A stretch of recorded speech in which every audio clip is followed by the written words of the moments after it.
Flávio Bolsonaro, senador da República, filho 01 do inelegível, não deixou margem para dúvidas. Defendeu um possível golpe contra a democracia brasileira.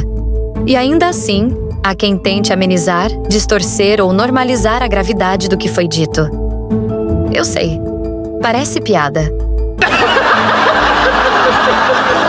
Mas aqui, no canal O Que Não Se Diz, vamos mostrar o que muita gente finge não ver. Uma ameaça direta ao Supremo Tribunal Federal e ao Estado Democrático de Direito. Como lembra o jornalista Reinaldo Azevedo, a imprensa brasileira, que em grande parte apoiou o golpe de 64, levou décadas para voltar a defender a democracia. E hoje, novamente, enfrentamos um cenário onde jornalistas e cidadãos precisam estar atentos. Eu me fiz jornalista no período que a imprensa brasileira tinha voltado a defender a democracia. Tinha voltado a defender a democracia. A imprensa brasileira que ajudou a dar o golpe de 64, com raríssimas exceções, e as exceções se perderam, aderiu à democracia depois, de forma importante, e eu me formei jornalista nesse período com todas as vênias, aqueles companheiros, colegas, jornalistas que enfrentaram, né, a ditadura. Em entrevista à Folha de São Paulo, Flávio Bolsonaro foi claro. Um contrato de gaveta entre candidatos bolsonaristas e Jair Bolsonaro para atropelar o STF. Isso é uma ameaça direta, não um cenário hipotético, não uma bravata. É um ataque contra a democracia. Quem vai assumir isso? Quem vai assumir que eu sou o candidato que... Eu sou o candidato que vai fazer isso ou fazer aquilo? Ninguém vai assumir isso. Então não adianta ficar especulando nomes aqui. Mas assim, eu acho que vai ter que ter, né, de alguma forma, uma habilidade para evitar que isso aconteça e ao mesmo tempo que as coisas voltem à normalidade no Brasil. E, mais uma vez, eu vou fazer o que tiver ao meu alcance, né, sempre fui ponte, eu sempre fui de construção. Eu estou usando esse espaço aqui agora, não é para ameaçar ninguém, é para causar uma reflexão. E eu estou disposto aqui de ser um canal aberto para pensar junto o que dá para fazer. E eu estou insistindo que o caminho, a saída honrosa para todo mundo é a anistia. Notaram? Tem contrato de gaveta. Aí eles dizem assim, não, quem vai fazer isso não conta. E não adianta dizer que é só um cenário hipotético. Quando um senador fala em uso de força, intervenção entre poderes e golpe, é disso que estamos tratando. É uma hipótese muito ruim, porque a gente está falando de possibilidade de força, de uso da força. A gente está falando de possibilidade de interferência direta entre os poderes. É tudo que ninguém quer. Eu não estou falando aqui, pelo amor de Deus, não estou fazendo tom de ameaça, eu estou fazendo uma análise de cenário, que é algo real que pode acontecer ou não pode. Então, Bolsonaro apoia alguém, esse candidato se elege, dá um indulto ou faz a composição aqui com o Congresso Nacional para aprovar uma anistia, 2, 3 meses isso está concretizado, aí vem o Supremo falando inconstitucional, volta todo mundo para a cadeia. Não dá. Isso não dá. Certamente o candidato que o presidente Bolsonaro vai apoiar vai ter que ter esse compromisso, sim. Força. Digamos que se eleja a Michelle. Vai chegar e vai fazer o quê? Vai arrombar a porta do Supremo na porrada? Ou ela ou qualquer outro. Só estou falando que ela é uma pessoa que... Ou então vai lá falar línguas estranhas, a porta do Supremo se abre, porque a porta do Supremo entende língua estranha, vai, e a porta do Supremo se abre.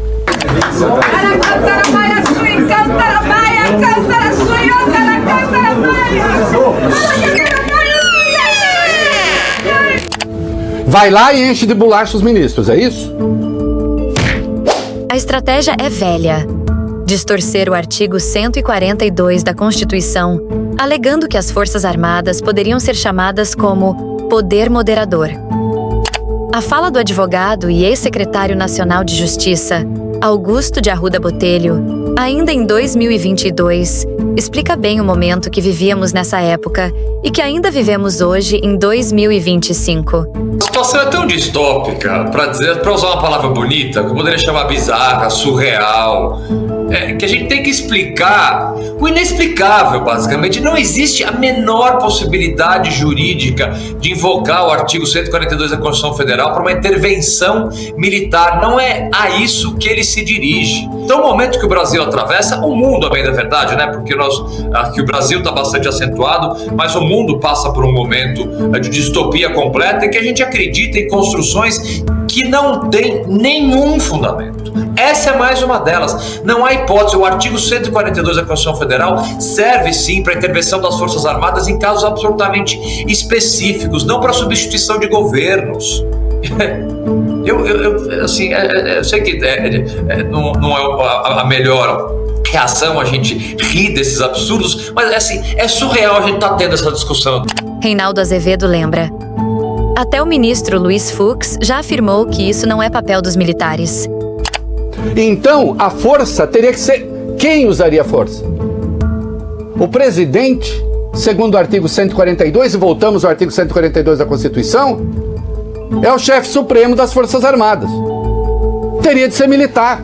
Voltamos à interpretação errada do artigo 142 da Constituição. Até o Fux disse que as Forças Armadas não são poder moderador. Até o Fux, que vai absolver Bolsonaro. Como é que eu sei que vai? Porque eu não nasci ontem. E eu costumo adivinhar o tamanho do gigante pela pegada. A missão institucional das Forças Armadas na defesa da pátria, na garantia dos poderes constitucionais e na garantia da lei e da ordem não acomoda o exercício de poder moderador entre os poderes executivo, legislativo e judiciário. A decisão também define que a chefia das Forças Armadas tem sua atuação limitada e não pode intervir no funcionamento de outros poderes. Mesmo quando o presidente da República autorizar o emprego delas, essa ordem não pode ser exercida se for de um poder contra o outro. Até ele. Isso aqui é ameaça de intervenção militar no Supremo. Flávio ainda reforça. O candidato apoiado por Bolsonaro deve garantir um indulto e, se preciso for, atropelar o STF caso o Supremo considere o indulto inconstitucional. Não é um simples jogo político.